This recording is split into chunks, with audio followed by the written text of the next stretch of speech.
श्रेष्ठ माने गए। पहला व्रत जिसमें आप कुछ मत खाओ, जैसे आप लोग करते हो, फलाहार खाते हो, फल खाते हो, कुछ नहीं खाते। ये भी व्रत है। सोमवार, मंगलवार, गुरुवार पशुपति व्रत, चतुर्थी का व्रत, पंचमी का व्रत, छठ का व्रत, सप्तमी का व्रत, तीज का व्रत, अष्टमी का व्रत, नवमी का व्रत, एकादशी का व्रत, द्वादशी का व्रत, प्रदोष का व्रत, त्रयोदशी का व्रत, शिवरात्रि का व्रत। ये सारे व्रत है जिसमें तुम खाते नहीं हो, भोजन नहीं करते, या फलाहार करते हो, या एक समय खाते हो। ये व्रत है। 3 व्रत मूल हैं। उसमें एक व्रत है जिसमें तुम भोजन नहीं करते। दूसरा व्रत, जिस व्रत में आप किसी प्यासे को पानी पिला रहे हो, भूखे को भोजन करा रहे हो, किसी की जिंदगी में कष्ट चल रहा है और उसके कष्ट को समाप्त करने का प्रयास कर रहे हो, ये भी दूसरे नंबर का व्रत है। ये भी व्रत है। तीसरे नंबर का व्रत है किसी के चेहरे पर आपके कारण स्माइल आ जाए, प्रसन्नता आ जाए। आपके कारण किसी के चेहरे पर प्रसन्नता दिखे तो समझ लो ये भी व्रत है। जरूरी नहीं कि भूखे रहोगे तो व्रत कहलाएगा, जरूरी नहीं कि कुछ नहीं खाओगे तो व्रत कहलाएगा। व्रत की मूलता ये कहती है कि आप किसी के चेहरे पर प्रसन्नता ला दिए, वो भी व्रत है। आप किसी की दवाई का खर्चा उठा लिए, वो भी व्रत है। आप किसी पढ़ने वाले बच्चे के पास में पैसा नहीं, आपने उसका खर्चा उठा लिया, वो भी व्रत है। वो भी व्रत है।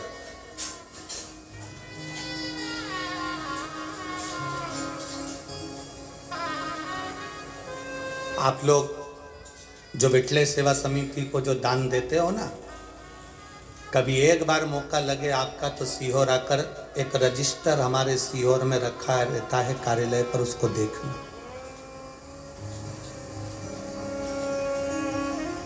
उस रजिस्टर में जो बच्चे पढ़ने वाले होशियार रहते हैं और उनके माँ बाप के पास में पढ़ने का, पढ़ाई कराने का पैसा नहीं रहता, तो उनके स्कूल की फीस, महाराष्ट्र के भी कम से कम 35 से 40 बच्चे हैं, ऐसे हर प्रदेश के थोड़े थोड़े बच्चे लिए हैं। महाराष्ट्र के भी 35 से 40 बच्चे हैं जिनकी फीस विठले सेवा समिति आप जो दान करते हो उससे जमा करती है। जो बच्चे पढ़ने में होशियार हैं, पैसा नहीं उनके पास में, खबर करते हैं, फिर हमारी समिति का व्यक्ति वहां पर जाता है, उस नगर के लोगों से सूचना मांगते हैं कि ये बच्चा, उसकी आईडी और उस स्कूल का पता निकालते हैं, फिर स्कूल वालों से संपर्क करते हैं कि दीन दशा कैसी है, क्या स्थिति है, पढ़ने में कैसा है, फिर उसका समिति उसकी एजुकेशन करा देती है। आप केवल दान ये सोचकर नहीं करते कि हमने मंदिर का दान किया, गौशाला का दान किया, हमने इसका नहीं, आपके दान का एक अंश कोई अगर पढ़ रहा है, कोई विद्या अध्ययन कर रहा है, उसमें भी लग रहा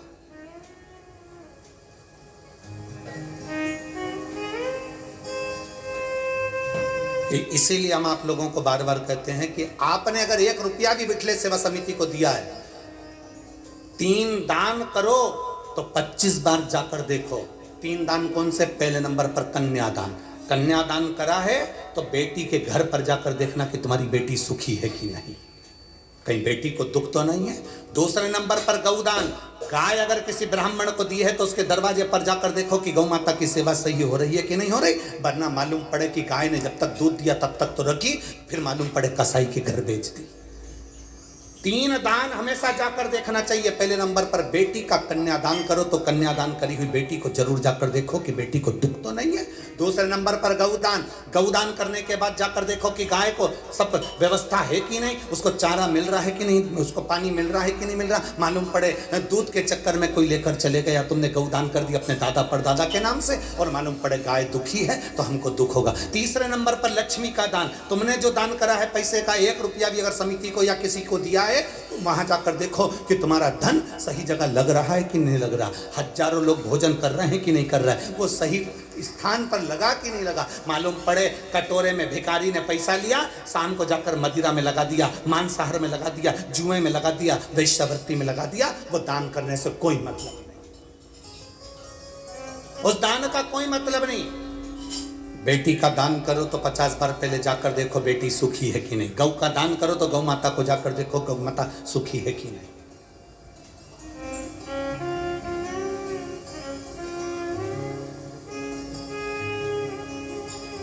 करो।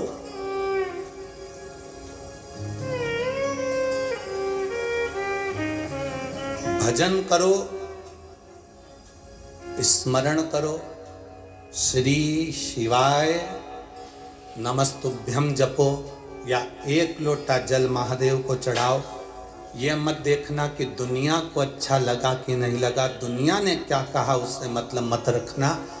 जल चढ़ाओ तो ये देखना कि अपने दिल को सुकून मिल रहा है कि नहीं मिल रहा, अपने आप में हमको अच्छा लग रहा है कि नहीं लग रहा। मैं कथा में बैठी हूँ, कथा सुन रही हूँ, मेरे दिल को अच्छा लग रहा है कि नहीं लग रहा। आग लगे बस्ती में अपन रहो, अपने को अच्छा लग रहा है कि नहीं लग रहा वो सोचो। हम क्या सोचते हैं, सबसे पहले तैयार होकर आते हैं तो पूछते हैं मैं कैसी लग रही, और कहीं का कह दे ऐसी लग रही जैसे हरी घास में भैंस चल रही, तो कितना बुरा लगेगा। हमें नहीं पूछना कि हम कैसे लग रहे हैं, अपने को अच्छा लग रहा है ना, मैंने जो वस्त्र पहना मुझे अच्छा लग रहा है ना, मैंने जो धारण करा मुझे अच्छा लग रहा है ना। दुनिया की आदत होती है, जीन्स पहनोगे कोई नहीं टोकेगा, फटी हुई जीन्स पहनोगे, अरे बोलते जाओ जम के, कोई नहीं ठोकेगा, क्योंकि उनको मालूम है फैशन है। टी शर्ट पहनोगे कोई नहीं टोकेगा, तो क्या बोलते हैं इतना कट वाला आधा बरमुंडा चड्डा पहनोगे कोई नहीं टोकेगा।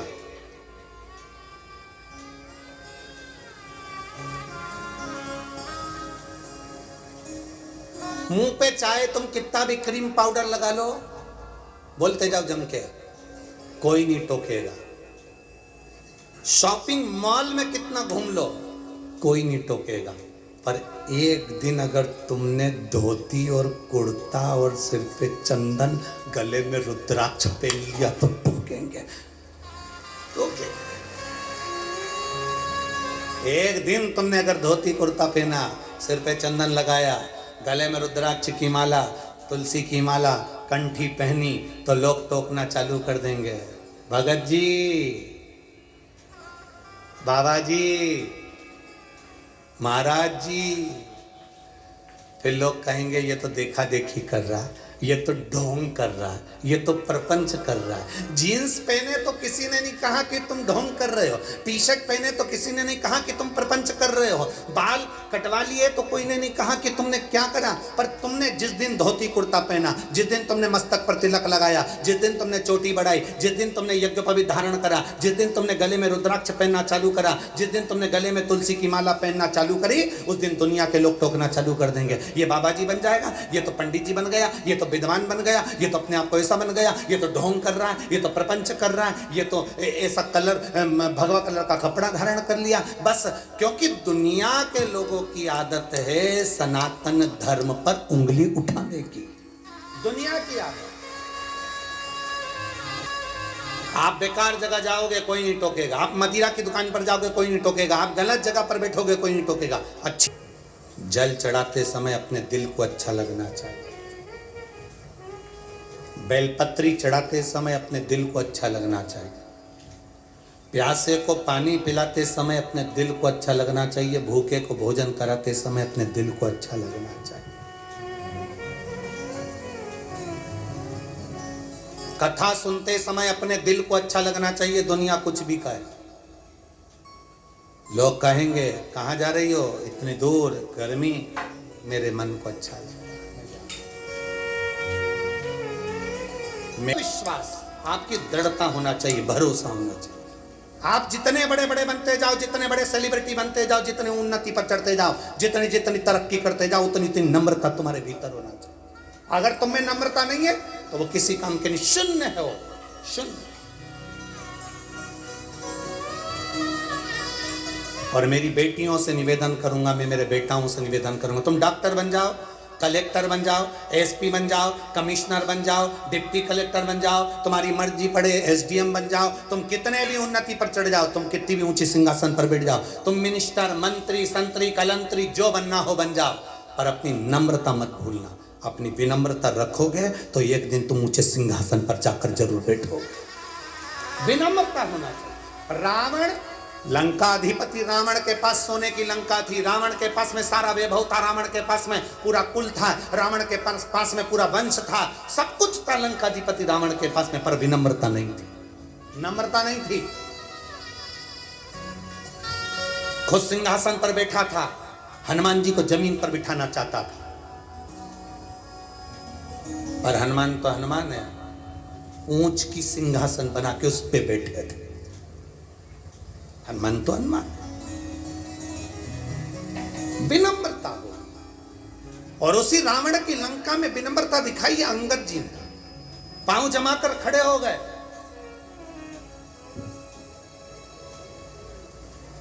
पांव जमाकर खड़े थे अंगद। एक व्यक्ति ने इस पे भी प्रश्न किया, इस पर भी लोगों ने प्रश्न करा कि हनुमान जी सीता जी का पता लगाने गए तो अंगद क्यों नहीं गया? जब अंगद इतना बड़ा विद्वान था कि पांव जमा कर खड़ा हो गया, तो अंगद में इतनी विद्वत्ता थी तो क्यों नहीं गया? हनुमान जी को तो याद ही नहीं था कि मुझ में इतना बल है, तो अंगद को तो याद था कि मुझ में बल है, फिर अंगद को जाना था। आखिर अंगद पहुंचा क्यों नहीं?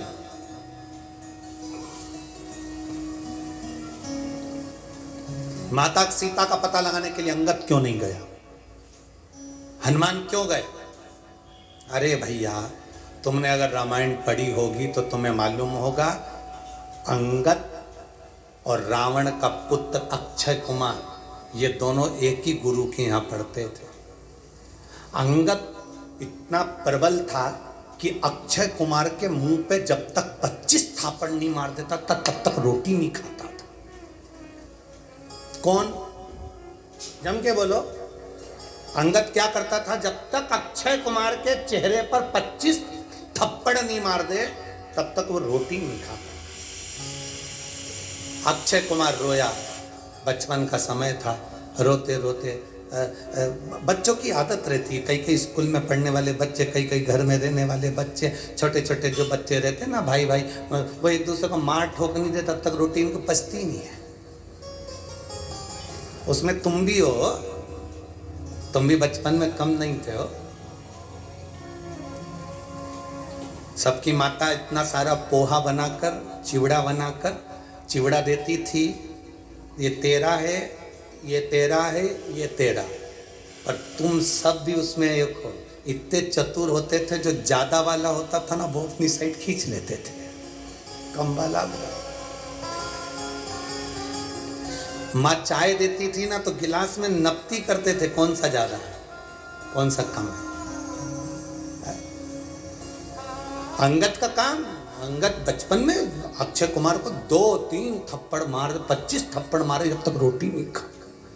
एक दिन अक्षय कुमार रोते रोते अपने गुरु जी के पास गए, गुरुदेव गुरुदेव गुरुदेव,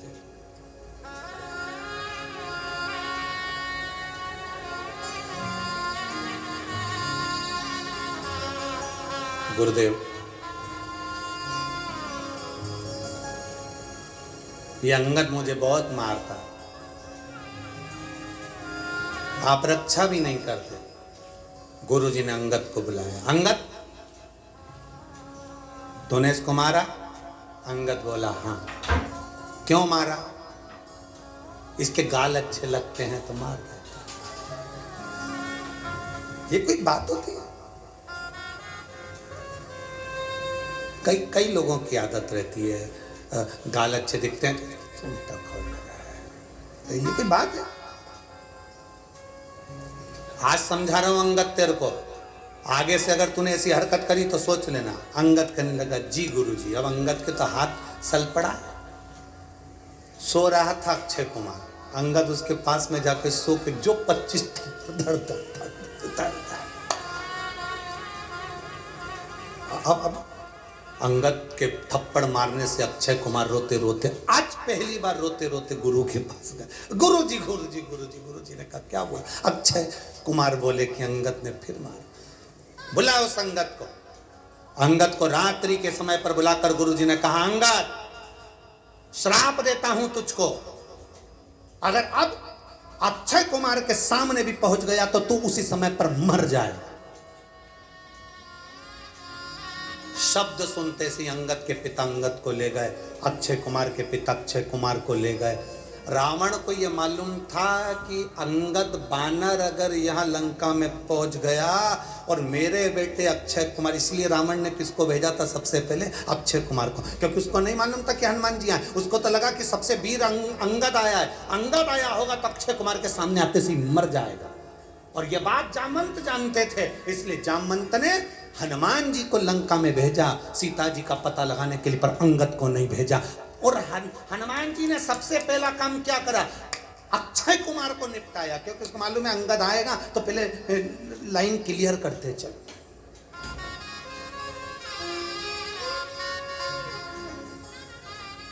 सबसे पहले हनुमान जी ने वहां पहुंचते सी, रावण को मालूम था कि बंदर आया। इनको लगा कि बंदर में केवल एक अंगद ही आया होगा, बड़ा वीर है अंगद, अंगद आया होगा, अंगद आया होगा तो अक्षय कुमार को भेजा जाए, अक्षय कुमार के सामने मर जाएगा, निगाह पड़ेगी और मरेगा, क्योंकि श्राप है। गया अक्षय कुमार, जैसे ही देखा तो वो अंगद तो नहीं था, हनुमान जी ने पछीट पछीट के धो दिया। जो धोया वॉशिंग मशीन में जैसे कपड़े को धोते हैं ऐसे।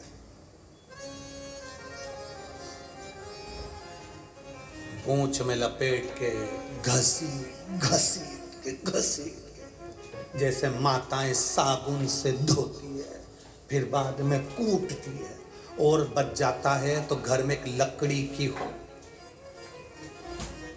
बच्चे तो ग्राउंड में क्रिकेट खेलते हैं, ये सुबह से कपड़े धोती है। क्यों सुबह से मोगरी से कपड़े धोती है? ये कपड़े नहीं धोती है, पूरे घर को डरा के रखती है।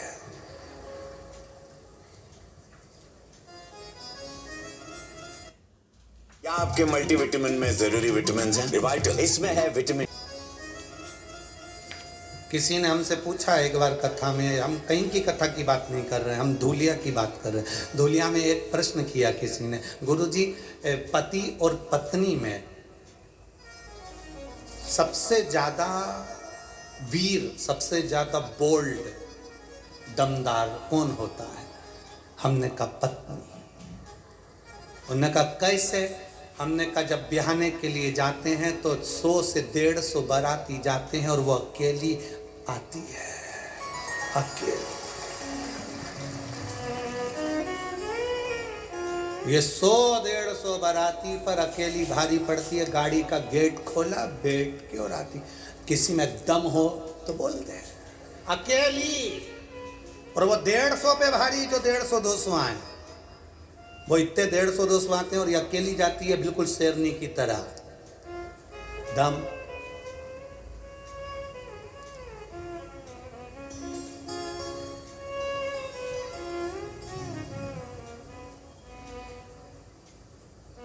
कितना दमदार है।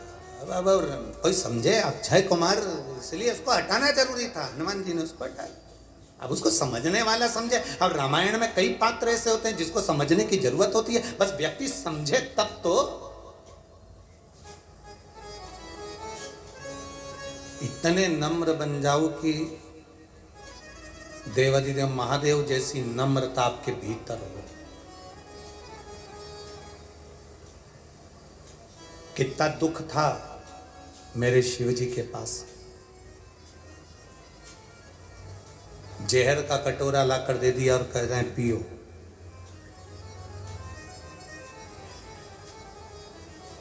विष का पात्र, विष का कटोरा ला कर दिया और कहा पियो।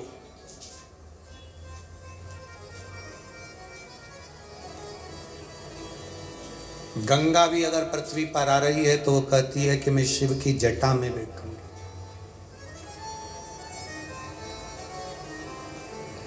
सारे देवताओं के पास रहने के घर मिले पर महादेव के पास में घर भी नहीं। जरा विचार करना, बहुत अच्छे से सोचिएगा, विचार करिएगा, जरा अच्छे से विचार करिए। आप थोड़े से में घबरा जाते हो कि हमारे पास में घर नहीं है, व्यापार नहीं है, व्यवसाय नहीं है, ये तकलीफ है, वो तकलीफ। ना ना, बिल्कुल ना घबराइए। शंकर जी को जल चढ़ाने से बल मिलता है। हम जब देवाधिदेव महादेव को जल चढ़ाते हैं तो शिव जैसा बल हमारे पास में आता है कि सामने जहर भी आ जाएगा तो मेरा महादेव मेरे साथ में है, मैं जानती हूं रत्ती भर तकलीफ नहीं है। एक रत्ती की तकलीफ नहीं आएगी, मैं ये जानती हूं।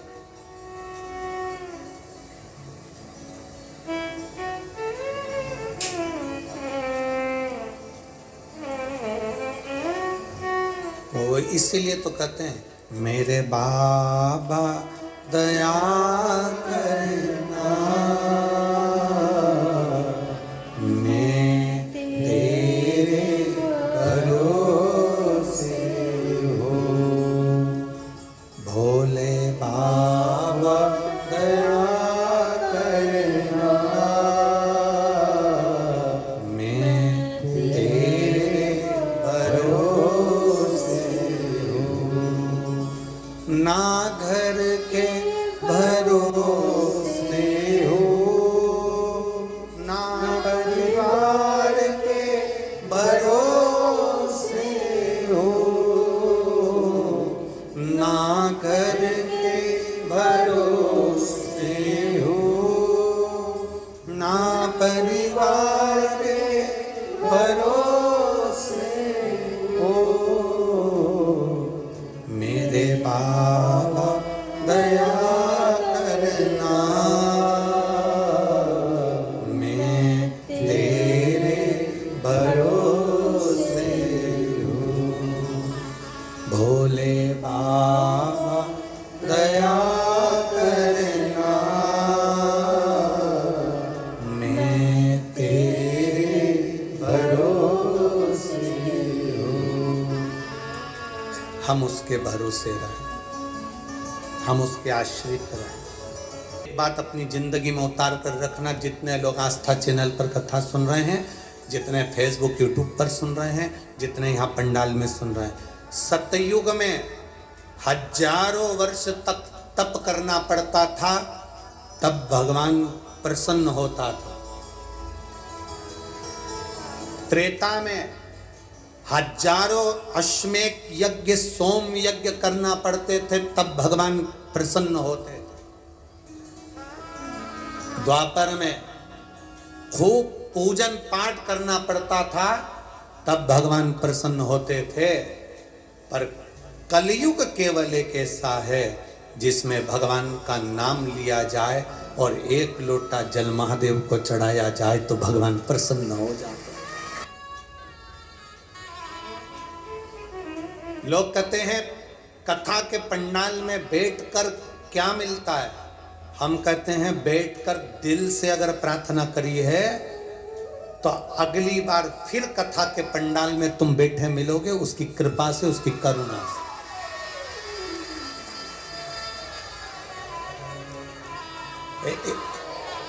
एक माँ यहाँ आई है, एक लेडीज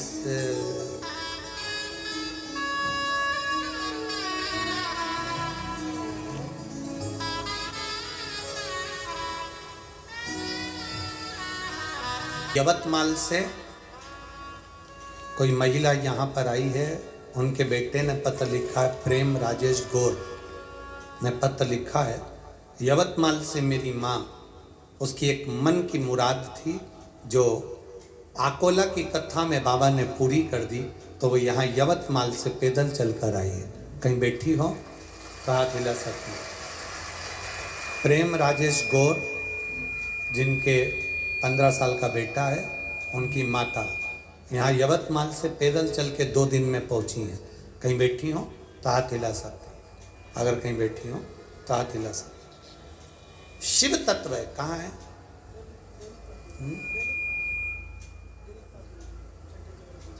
आ जाओ बहन, आ जाओ, एक बेलपत्र लेकर चले, आ जाओ। शिव तत्व है हमारे। भगवान देवादिदेव महादेव का स्मरण, भक्ति, भरोसा, विश्वास जितना तड़ी होता है उतना फल। और मुझे तेरा ही सहारा है मेरे भोले बाबा, मैंने तुम्हें ही पुकारा है मेरे भोले बाबा। हम उसको पुकार ले।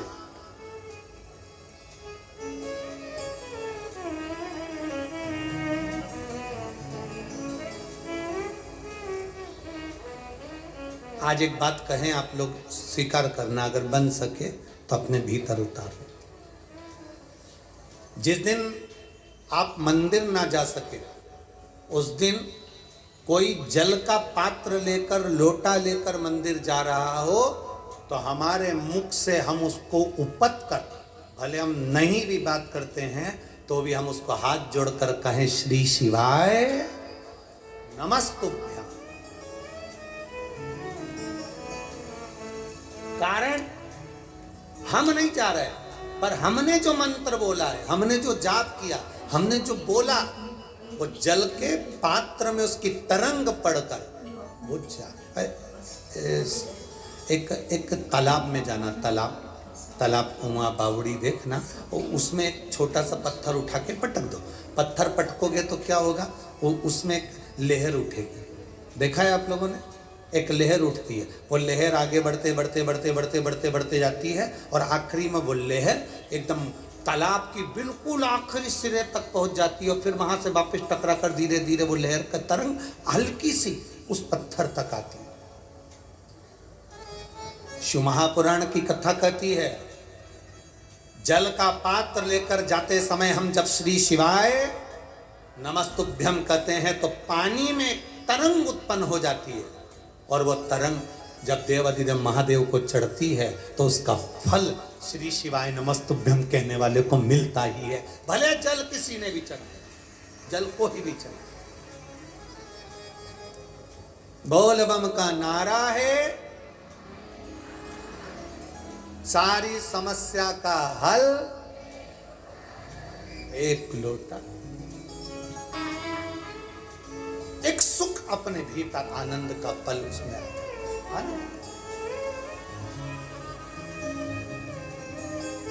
महाराज शिव कथा कर रही है, भगवान देवादिदेव महादेव का संवाद कर, नम्रता हमारे भीतर लेकर, हम जितने नम्र होंगे उतना आनंद होगा। शंकर भगवान पार्वती जी को संवाद कर रहे हैं, शिव जी पार्वती जी को जो संवाद कर रहे हैं वो जीवन का एक आनंद देने वाला संवाद।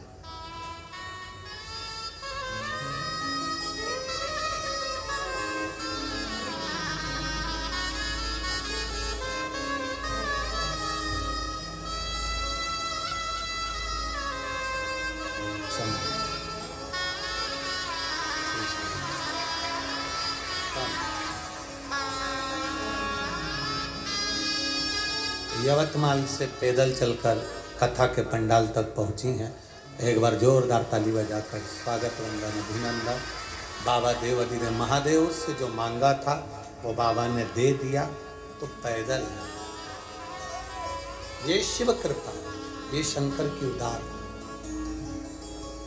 उसकी कृपा बिना संसार में कुछ नहीं है महाराज। आप दिल से उसको पुकारोगे, दिल से उसको बोलोगे, वो दिल से सुनता है।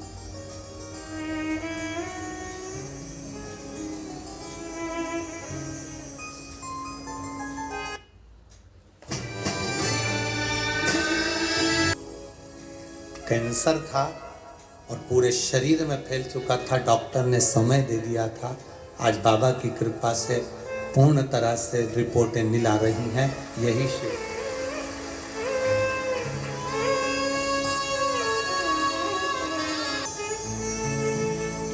खाली ना जाता कोई, आप भी बोलिए, दर से तुम्हारा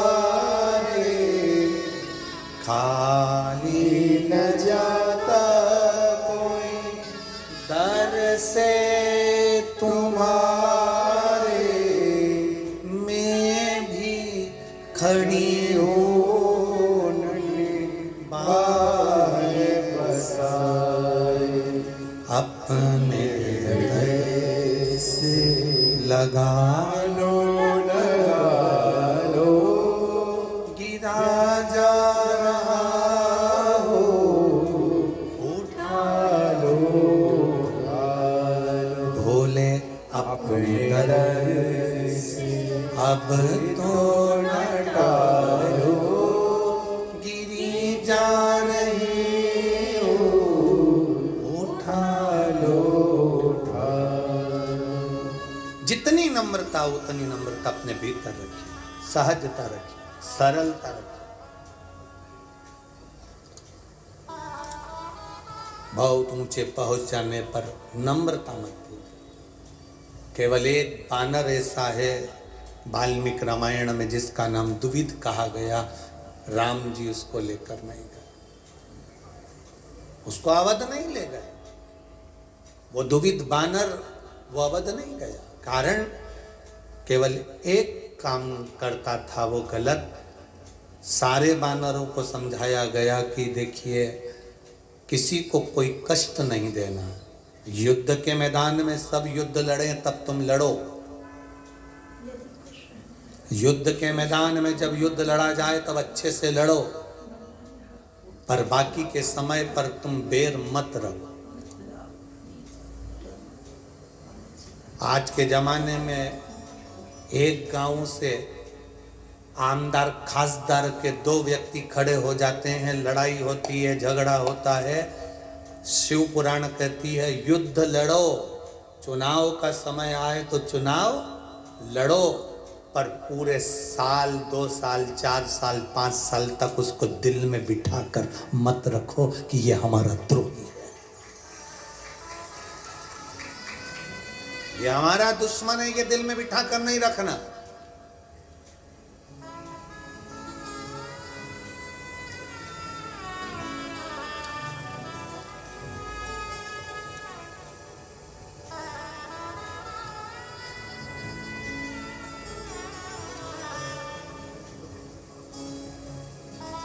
बेर नहीं रखना। कई लोग ऐसे हैं, एक बार अगर किसी चुनाव लड़ते हैं, हार जाते हैं या जीत जाते हैं तो एक दूसरे से बेर रख लेते हैं। इसके आदमी ने मेरे साथ काम किया था, इसके 5 आदमी बहुत आगे बढ़कर काम कर रहे थे, इनको सल्टाना, इनको ये करना। अरे भाई क्या बेर रखना। राम जी महाराज एक दुविध नाम के बानर को लेकर नहीं गए, बाकी सबको ले गए, कारण केवल एक था, युद्ध के मैदान में बेर करो, युद्ध के मैदान में युद्ध लड़ो, युद्ध के मैदान में तुम द्रोही बन जाओ, एक दूसरे को नष्ट कर दो, चलेगा। और युद्ध के मैदान से हटकर अगर तुम हरकत करोगे तो वो श्रेष्ठ नहीं है, उसमें श्रेष्ठता नहीं है।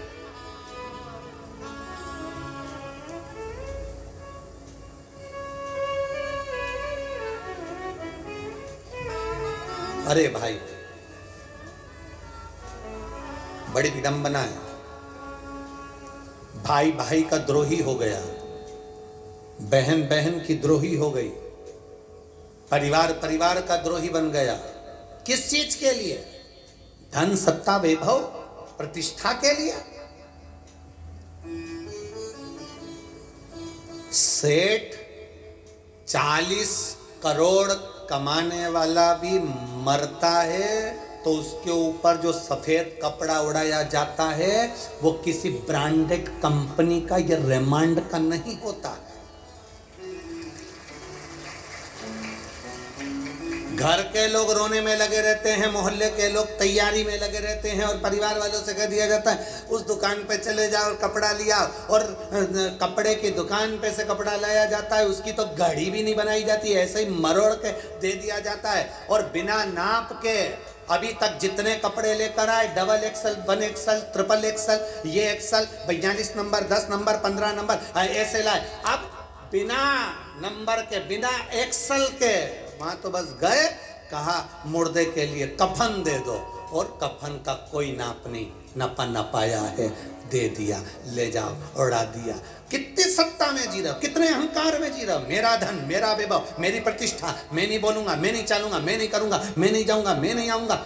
एक दिन मरकर शमशान चले गए, राख पड़ी रही, हड्डियां उठा के नदी में फेंक दी गई। 13 दिन बाद बामन जीम लिए, फोटो इतना बड़ा चढ़ गया दीवार पे और प्लास्टिक के फूल की माला टंग गई। अब श्राद्ध में नीचे फोटो को उतारा, कंडा जलाया, घी शक्कर छोड़ के धूप लगा के पूरी चिपका दी। बस इतनी जिंदगी है।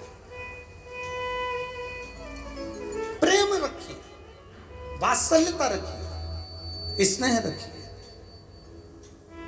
स्नेह।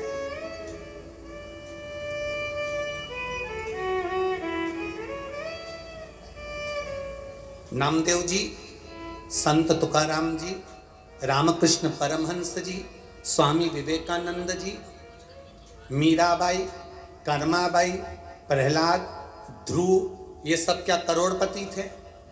भक्त थे। इस भारत की भूमि पर चौराहे पर किसी करोड़पति की मूर्ति नहीं लगती है। तुम्हारे महाराष्ट्र में लगती हो तो बात दूसरी है। किसी चौराहे पर भारत की भूमि पर किसी करोड़पति की मूर्ति नहीं लगती है। कोई अच्छे से अच्छा पैसे वाला भी मर जाए तो उसकी मूर्ति चौराहे पर नहीं लगती है। चौराहे पर उसकी मूर्ति लगती है जिसने दुनिया के लिए कुछ किया होता है और दुनिया की आंख के आंसू पोछे होते हैं।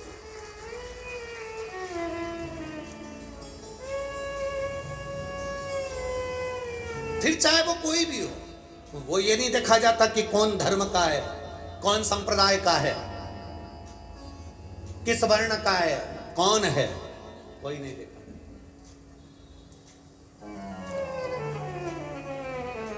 फिर वो नहीं देखते। वहां तो ये देखा जाता है कि इसने किया क्या है। कुछ अच्छा कर्म करा जिंदगी में, मानव का शरीर मिला तक जोड़ा जोड़ा जोड़ा जोड़ा, आखिरी में छोड़ा, पड़े दिए, मर गए, चले गए, 13 बामन जीम लिए, पूरी सब्जी मिल गई, लोटा चटाई आसन मिला, सब चले गए, पेट पे हाथ फेरा, सब गए। कौन याद करे? यहाँ तो शास्त्र कहता है 13 दिन याद करे, क्यों रे नर सुमिरन क्यों नहीं करे। 13 दिन याद करे। तेरे को केवल 13 दिन के बाद 14वें दिन कोई याद नहीं करेगा। मरे गए, कोई याद नहीं करेगा। पर तुमने जिंदगी में अच्छा काम कर दिया, किसी भूखे को भोजन कराया, प्यासे को पानी पिलाया, किसी को औषधि दिलाई, किसी को अच्छा कर दिया, तुम्हारे को मरने के बाद भी याद किया जाएगा।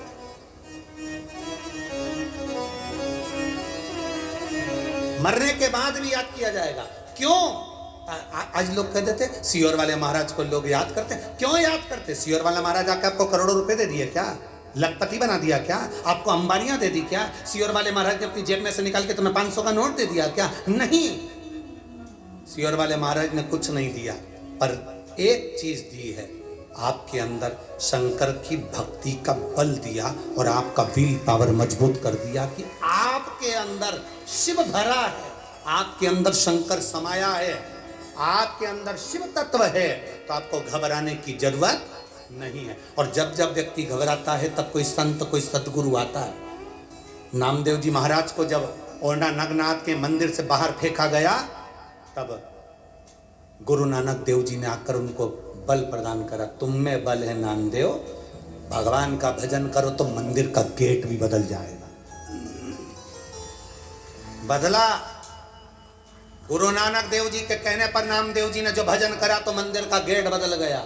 एक संत, एक सदगुरु मार्ग दिखाने का काम करता, और वो मार्ग यदि तुम्हारे भीतर समाहित हो गया तो फिर तुम भटकोगे नहीं। तुम्हें मालूम है, जैसे वो बहन कह रही कैंसर हो गया और बाबा से विनती करी कि संभालना। एक पत्र है, एक व्यक्ति के हार्ट के अंदर, दिल के अंदर छेद हो गया, छाला हो गया। ये मेरा नाम विनायक बारकू सूर्यवंशी है, मैं नासिक से आया हूँ। मेरा मोबाइल नंबर ये है, कहीं बैठे हो तो हाथ हिला सकते हैं, कहीं बैठे हो तो हाथ हिला सकते हैं। मेरा नाम विनायक बारकू सूर्यवंशी है, मैं नासिक से आया हूँ। मेरा मोबाइल नंबर ये है, दिख गए? हाथ हिला दो एक बार ऐसा। नासिक से आया हूँ। मेरे महादेव का मैं क्या वर्णन करूँ गुरुदेव? मेरी छाती में जलन होती थी, मैं समझता कि एसिडिटी हो रही है, जांच नहीं करवाई। जब जांच कराने पर मालूम पड़ा कि मेरी छाती के अंदर छाले छाले हो गए, मेरे हार्ट के अंदर जब छाले हो गए, डॉक्टर के हिसाब से बड़ी बीमारी के चांस थे। तब मुझे हॉस्पिटल में ले जाकर डाला गया और बहुत इलाज चलता रहा। मेरे परिवार के लोगों ने मुझे एक बेलपत्री और शिव जी पे चढ़ा हुआ जल देना प्रारंभ करा। मैं बाबा की कृपा से ठीक हुआ, इसलिए 5 कथा सुनने का मैंने नियम बनाया और मैं यहाँ कथा सुन रहा हूँ। एक बार हाथ हिला दीजिए ऐसा, श्री शिवाय नमस्तुभ्यं। बाबा की कृपा का मैं क्या गुणगान करूं। मेरे बाबा मुझे कथा श्रवण करा रहे हैं और मैं बाबा की कृपा से सुन रहा हूं। बैठिए बाबू। श्री शिवाय नमस्तुभ्यं। शिव तत्व इसी को कहा, ओघड़ी इसी को कहा। आपके भीतर का भरोसा जागृत करिए, आपके अंदर का बल जागृत करिए कि आप साधारण नहीं हो।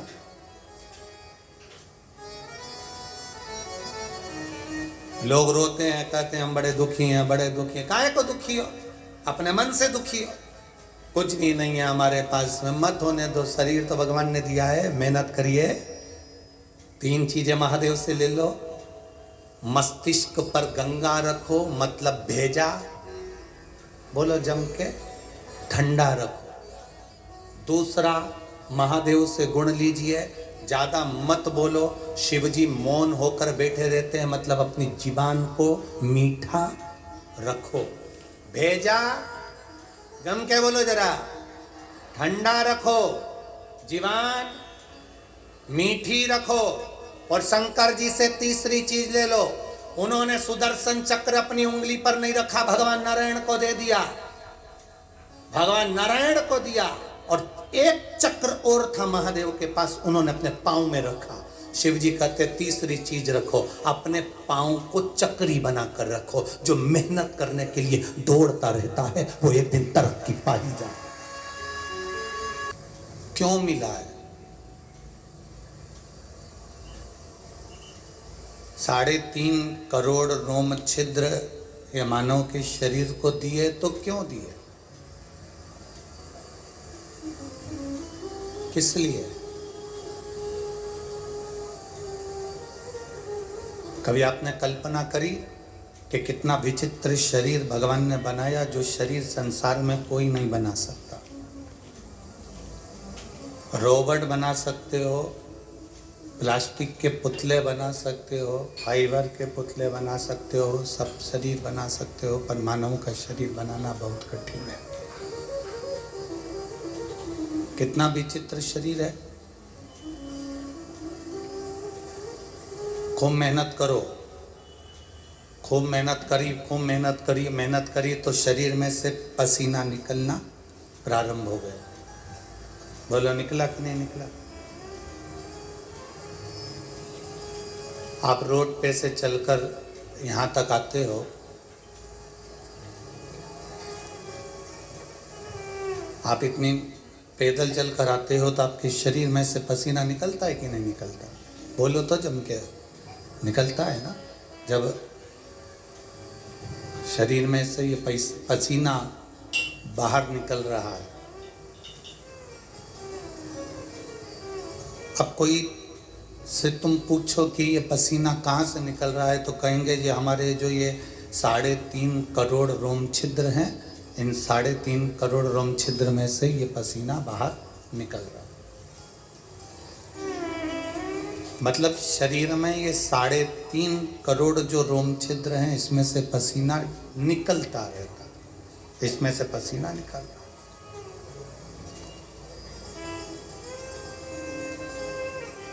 अब शरीर में से 3.5 करोड़ रोम छिद्र में से अगर पसीना निकल सकता है, मतलब इन रोम छिद्रों में बारीक बारीक छेद हैं, बारीक बारीक छिद्र हैं, जो 3.5 करोड़ रोम छिद्र में से पसीना निकल रहा है। अब यदि लोग कहते हैं कि भगवान ने शरीर बनाया, ऐसा शरीर का निर्माण तो कोई भी कर लेवे, तो करके बताओ। 3.5 करोड़ रोम छिद्र में से पसीना बाहर निकलता है, पर व्यक्ति अगर स्विमिंग पूल में नहाए या नदी में नहाए या तालाब में नहाए या बावड़ी में नहाए, कुएं में नहाए, खड्डे में नहाए, बारिश में नहाए, तो ये पानी फिर अंदर क्यों नहीं घुसता है? जरा विचार करिए कि बनाने वाले ने जो शरीर बनाया, बनाने वाले ने जो शरीर का निर्माण करा, वो साधारण निर्माण नहीं है। बनाने वाले ने जो शरीर बनाया वो साधारण नहीं। वो शरीर बनाने वाले ने बनाया जरूर है, पर वो साधारण नहीं है। पसीना निकल रहा है, पर उन रोम छिद्रों से पानी अंदर नहीं जा रहा।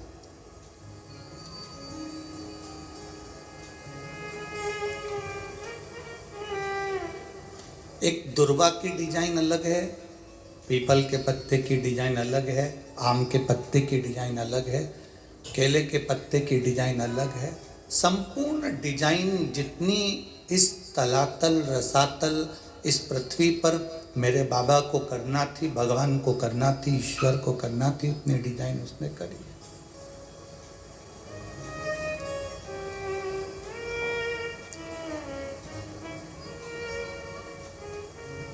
एक बार जिसको जन्म दे देता है, उसकी वैरायटी का, उसकी डिजाइन का दूसरा पैदा ही नहीं करता।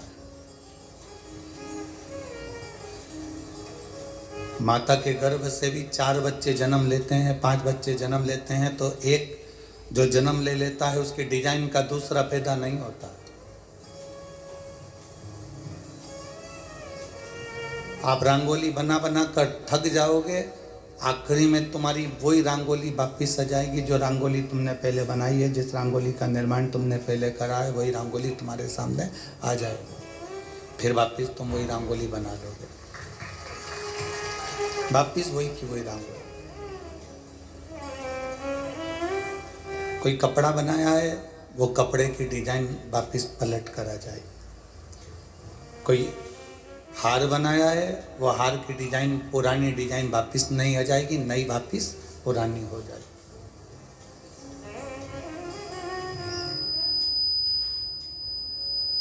सब कुछ वही की वही होते चले जाता, डिजाइनें वही की वही आती रहती है, कपड़ा वही की वही आता रहता है, श्रृंगार वही की वही आता रहता है। केवल एक परमात्मा जो डिजाइन बनाता है, उसके डिजाइन का तुम 100 साल पहले का भी निकाल कर देख लेना, आज तक वो डिजाइन का पैदा ही नहीं हुआ।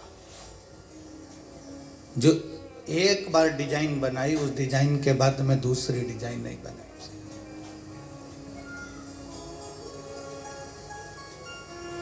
आप कितना ही प्रयास कर लेना, आप कितना ही उसमें बल लगा लेना, पर उसके बराबर कोई नहीं करा। अब जरा विचार करिएगा कि ये मानव का शरीर उसने बनाया, ये मनुष्य का शरीर का निर्माण उसने करा, हमको दिया है। जब आपको और हमको ये मानव का शरीर दिया है, तो हम इस शरीर को और अपनी बुद्धि को, अपने चित्त को, अपने मन को, अपने शरीर को अपन क्यों ना चलाएं?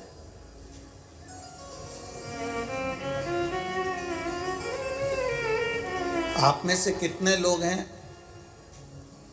पार्किंग में गाड़ी ने छोड़ा और छोड़ने के बाद तुम कथा के पंडाल तक किसी के कंधे पर आए या किसी की गोदी में बैठ कर आए?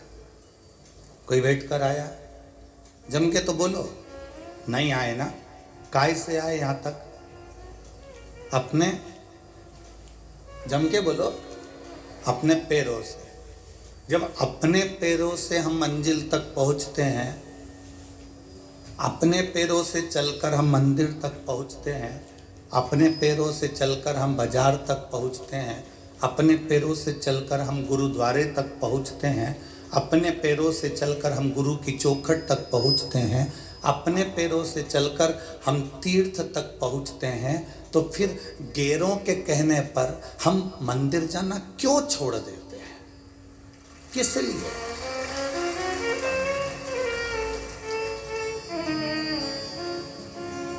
अपने पैरों के बल पर हम मंदिर जा रहे हैं, अपने पैरों के बल पर हम तीर्थ जा रहे हैं, अपने पैरों के बल पर हम कथा में जा रहे हैं, अपने पैरों के बल पर हम सत्संग में, गुरुद्वारा संगत में जा रहे हैं, तो फिर हम गैरों के कहने पर, कोई व्यक्ति ने कह दिया वहाँ मत जाओ, हम नहीं गए। किसी ने कह दिया ऐसा मत करो, हमने वैसा कर लिया। किसी ने कह दिया ये कपड़ा अच्छा नहीं लग रहा, हमने छोड़ दिया।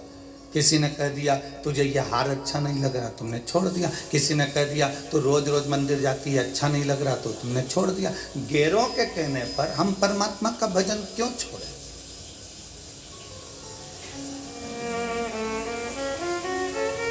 गैरों के कहने पर हम सत्संग क्यों छोड़ें? गैरों के कहने पर हम भगवान का स्मरण क्यों छोड़ें? गैरों के कहने पर हम कीर्तन क्यों छोड़ें? किस लिए? क्या कारण है कि हम, कोई व्यक्ति कहता है और अपने भाई से बैर ले लेते हैं, कोई कहता है और हम अपने अन्य जनों से बैर ले लेते हैं? नहीं, अपने पैरों पर हमको चलना है तो अपना विल पावर, अपने हृदय को मजबूत रखना है, हमें दूसरे के बल पर नहीं चलना।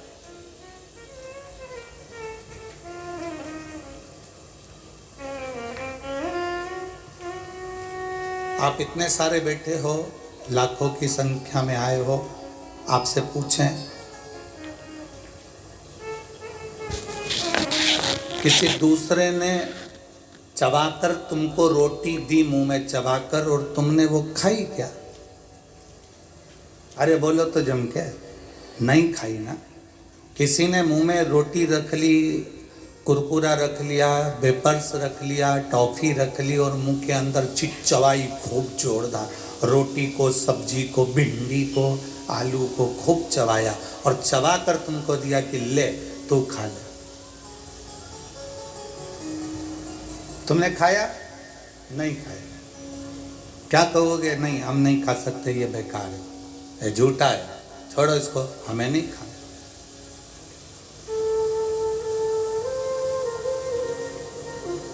हम अपनी रोटी स्वयं चबाएं, हम अपनी रोटी स्वयं खाएं, हम अपने हाथ से जो रोटी खाएंगे और मुंह से चबाएंगे दांतों से, वो हमको सुख प्रदान करेगी, हमें आनंद की अनुभूति देगी, हमें उससे ईर्ष्या नहीं होगी, हमें उससे नफरत नहीं होगी। आज का व्यक्ति ऐसी जिंदगी जी रहा है कि उसने जो करा वो मुझे करना है, उसने ऐसा करा तो मुझे करना है, उसने वैसा करा तो मुझे करना है, उसने सोने की पाटली बनवाई मुझे बनवाना है, उसने प्लाट लिया मुझे लेना है, उसने जमीन ली मुझे लेना है, उसने गाड़ी ली मुझे लेना है। भले वो कर्जे में लदालूम होता चले जा रहा है, पर ये विचार करता है कि मुझे भी वैसा करना है। नहीं, अपनी रोटी अपने को खाना है, अपनी रोटी अपने को चबाना है, अपनी रोटी अपने को कमाना है, और उसमें हमें ईर्ष्या नहीं। भले हमारा छोटा सा व्यापार हो, पर हमें दूसरे के देखकर अपने व्यापार की होड़ नहीं करना। हमारा छोटा सा काम हो, पर हमें दूसरे को देखकर नहीं चलना। हमारा अपना हमें देखकर चलना है कि मेरा ये श्रेष्ठ है, मुझे ये कर्म करना है, मुझे ये कर्म धारण करना है।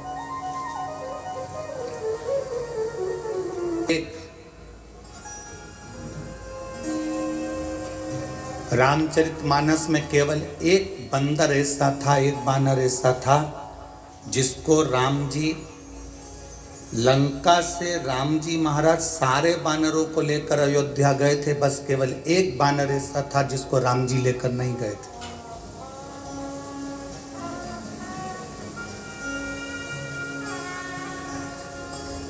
जिसने वाल्मीकि रामायण पढ़ी होगी, वाल्मीकि रामायण में उस बानर का नाम लिखा हुआ है। केवल एक बानर ऐसा था जिसको राम जी लंका से अयोध्या नहीं लेकर गए, अवध नहीं लेकर गए। केवल एक बानर। जामवंत को ले गए, विभीषण को ले गए, वहाँ जितने बानर थे, सुग्रीव, अंगद, हनुमान, और जितने नल, नील और जितने जितने बानर थे, मेरे राम जी महाराज सबको अयोध्या लेकर गए थे। और केवल एक बानर ऐसा था जिसको राम जी अयोध्या लेकर नहीं गए। वाल्मीकि रामायण में इसका वर्णन है। उस बानर का नाम था दुविध बानर। क्या नाम था उसका? दुविध। उस बानर का नाम था दुविध बानर। आपको उस बानर का नाम स्मरण में होना चाहिए कि सब लंका गए पर द्विविध बानर को लंका नहीं लेकर गए।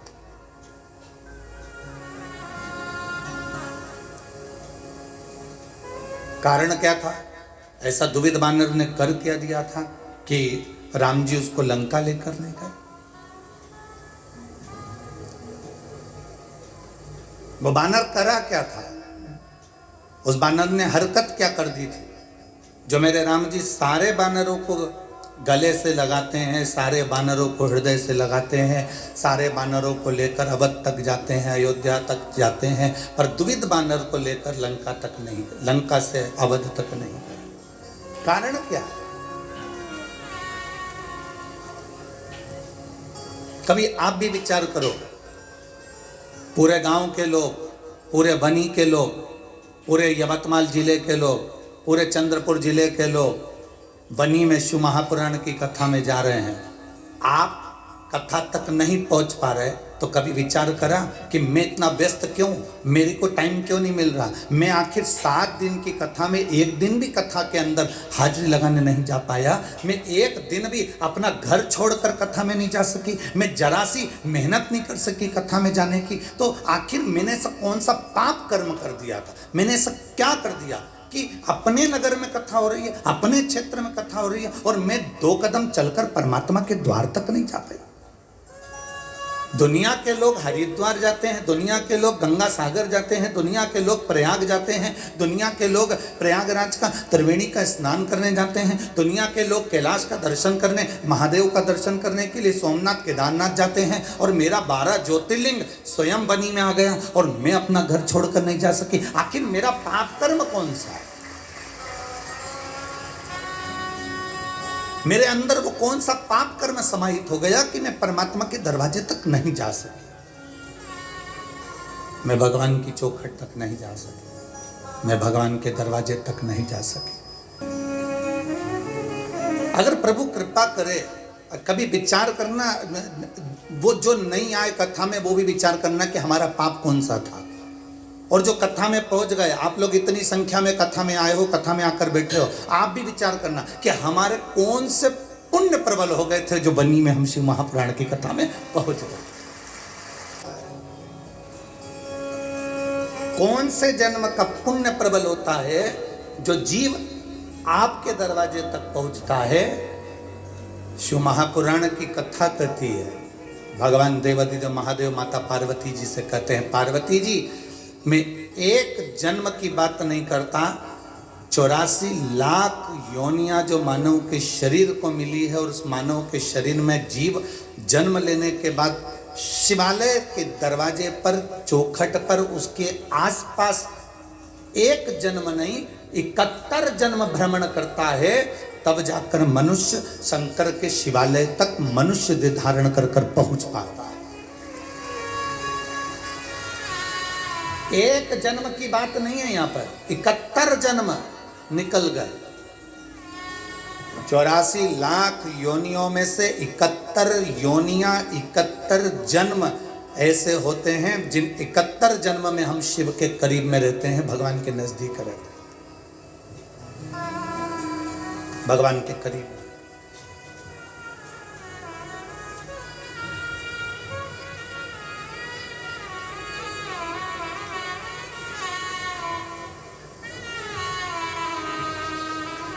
गुरु नानक देव जी के पुत्र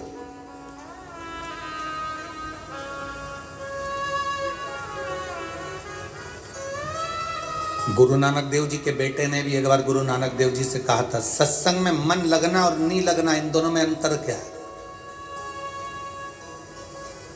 अगर मान लो जीव सत्संग में गया, उसने संगत करी और संगत में बैठा और उसका मन नहीं लगा, तो संगत का, सत्संग का कोई प्रभाव पड़ेगा कि नहीं पड़ेगा? गुरु नानक देव जी के सुपुत्र पूछ रहे हैं, उनके बेटे पूछ रहे हैं, उनके पुत्र पूछ रहे हैं कि संगत में जाकर बैठ गए और मन नहीं लग रहा, चित्त नहीं लग रहा, तो संगत में बैठे कि नहीं बैठे, सत्संग में बैठे कि नहीं बैठे, प्रवचन में बैठे कि नहीं बैठे, कथा में बैठे कि नहीं बैठे? एक बड़ी सुंदर बात कही है। गुरु नानक देव जी कहते हैं गंगा के घाट पर पहुंच गए, गंगा का स्नान नहीं किया, कोई बात नहीं, गंगा के घाट तक तो पहुंच गए और गंगा के घाट की रेत तुम्हारे शरीर से लग गई तो भी तुम्हारा कल्याण निश्चित ही है। गुरु नानक देव जी ने अपने सुपुत्र से कहा कि तुम कहते हो संगत में जाकर बैठ गए, सत्संग में जाकर बैठ गए, कथा में जाकर बैठ गए, मन नहीं लगा तो फल मिलेगा कि नहीं मिलेगा? तो गुरु नानक देव जी ने कहा कि एक मटके को, एक हंडे को, एक घड़े को नल के नीचे सीधा लगा दो चाहे उल्टा लगा दो। सीधा लगाओगे तो उसमें पानी भरा जाएगा और उल्टा लगाओगे तो वो घड़ा भले पानी नहीं भराएगा पर ठंडा तो बना ही रहेगा। सत्संग में जाने वाला व्यक्ति ठंडा तो बना ही रहता है, संगत में बैठने वाला व्यक्ति ठंडा तो बना ही रहता है।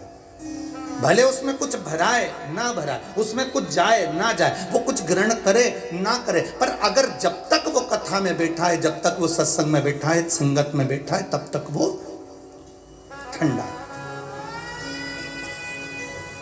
तो 3 चीजें सीख लो शंकर से। शिव जी जहर ला कर दिया तो भी खुश थे,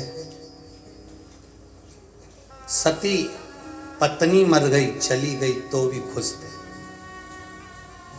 बेटे का शीश कटा तो भी खुश थे, परिवार में रहो खुश होकर रहो, 10,000 भी कमाओ तो प्रसन्नता से खाओ। छोटा सा काम करने वाला, सब्जी का ठेला लगाने वाला, फल का ठेला लगाने वाला, दूसरे के यहाँ काम करने वाली, झाड़ू पोछा करने वाली वो आई, वो बाई जो झाड़ू पोछा भी करती है, वो मांग में सिंदूर भर के ऐसी टिपटाप होकर बड़े आनंद में रहती है, और तुम्हारे पास में करोड़ों का धन और सुबह से उठती है तो आंख से आंसू बहा बहा कर रोती है। वो पोछे वाली भी कहती है कि मैं 10,000 कमाती हूं तो दिल से जिंदगी जीती है, बर्तन मांजती हूं पर दिल से जिंदगी जीती हूं। वो बर्तन मांजने वाली को तुम अपने घर का बेकार फ्रिज में पड़ा हुआ सामान देती हो और कहती हो खा लेना, वो नहीं खाती, उठा के नली में डाली आती, वो खाएगी। जो कुरकुरे और पेपर्स खाए वो खाए, वो नहीं खाती। भले 5,000 रुपये महीना कमाती पर जिंदगी खुद से जीती है, और एक तुम सुबह से शाम तक रो रो के मरे जा रहे। नाम का वो बानर, राम जी उसको अवध नहीं लेकर गए, उसका केवल एक कारण था, युद्ध लड़े चल जाएगा, युद्ध के मैदान में दुश्मनी पाले चल जाएगा, पर अलग से दुश्मनी मत पाले।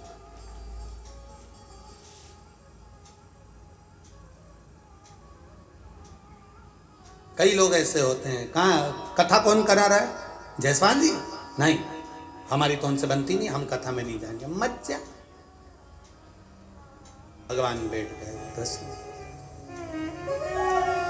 दुवित नाम का बानर की गलती एक थी कि वो रात्रि में चले जाता था लंका में, उपद्रव मचाता था। शंकर जी की कोई भजन करता था रावण तो उनकी भजन में दखल उत्पन्न, उसमें कुछ खलबली उत्पन्न करता था। ये बात राम जी को मालूम पड़ गई। विभीषण ने बता दिया अपने यहाँ का कोई बंदर रात्रि को जाता है। विभीषण, भगवान रावण जब शंकर जी की आराधना कर रहा है तो उसमें दुविधा उत्पन्न कर रहा है, उसमें तकलीफ दे रहा है, उसमें कष्ट दे रहा है। राम जी ने पता करवाया कौन बानर है, ध्यान लगाकर स्मरण किया तो मालूम पड़ा, जामवंत ने कहा एक दुविध नाम का बानर है जो उपद्रव मचाता है, रात्रि को जाता है और विघ्न डालता है। रावण उसके कारण तकलीफ में है। रावण ने पत्र लिखकर भेजा राम जी के पास में, राम जी, राघव जी, आज तक युद्ध लड़ा जाता है तो युद्ध के मैदान में लड़ा जाता है, और युद्ध के मैदान में युद्ध होने के बाद सब अपने अपने पंडाल में, अपने अपने टेंट में चले जाते हैं, फिर कोई आक्रमण नहीं होता। पर तुम्हारे यहाँ का बानर हमारे यहाँ आकर आक्रमण करता है, दुख उत्पन्न करता है, भजन नहीं करने देता, तकलीफ देता है। राम जी ने बुलाया दुविध नाम के बानर को, के कारण तकलीफ में है। रावण ने पत्र लिखकर भेजा राम जी के पास में, राम जी, राघव जी, आज तक युद्ध लड़ा जाता है तो युद्ध के मैदान में लड़ा जाता है, और युद्ध के मैदान में युद्ध होने के बाद सब अपने अपने पंडाल में, अपने अपने टेंट में चले जाते हैं, फिर कोई आक्रमण नहीं होता। पर तुम्हारे यहाँ का बानर हमारे यहाँ आकर आक्रमण करता है, दुख उत्पन्न करता है, भजन नहीं करने देता, तकलीफ देता है। राम जी ने बुलाया दुविध नाम के बानर को, वाल्मीकि रामायण कहती है दुविध नाम के बानर को बुलाकर राम जी ने समझाया, बानर आज के बाद अगर तू लंका में गया उपद्रव मचाने रात को या तकलीफ दी किसी शंकर के भजन करने वाले को, तो मुझे मुकदा दिखाना। पर वो दुविध नाम का बानर माना ही नहीं, वो बार बार आक्रमण कर देता, बार बार तकलीफ देता। भगवान राम ने सोच लिया ये मानेगा नहीं, अब इसको युद्ध नहीं लड़ाना, इसको वापिस भेज दिया जाए। पर वो गया ही नहीं, गया नहीं। कोई व्यक्ति ऐसा रहता है अपने अंदर अंटी बांध कर बैठ जाता है, मेरे को तो ये व्यक्ति बुरा लगता है, मैं इसका ऐसा कर दूंगा, मैं वैसा कर दूंगा। ना ना ना ना, भगवान राम सबको लेकर अवध में गए, पर दुविध नाम के बानर को लेकर नहीं गए, क्योंकि उसने सबके प्रति पैर बांध कर रखा था। जो पैर बांध कर रखता है मेरे महादेव उसको कभी पसंद नहीं करते, जो पैर से मुक्त हो जाता है वो महादेव का हो जाता है। समय आया, भगवान शिव की भक्ति माता पार्वती जी ने करी। सती मैया जो जलकर भस्म हुई थी वो हिमालय राज के यहाँ पार्वती बनकर प्रकट हो गई। और पार्वती कोई साधारण नहीं, दो गंगा हैं। शिव के मस्तक पर भी एक गंगा है और एक गंगा है पताल गंगा। दो तरह के महादेव जी का दर्शन आप लोग करते होंगे। एक शिवलिंग ऐसा ऊपर रहता है, उसके ऊपर शिवलिंग रहता है।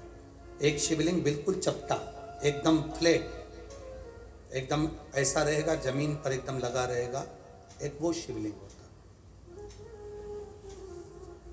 ये कथा तो काशी शिव महापुराण की कथा चल रही है।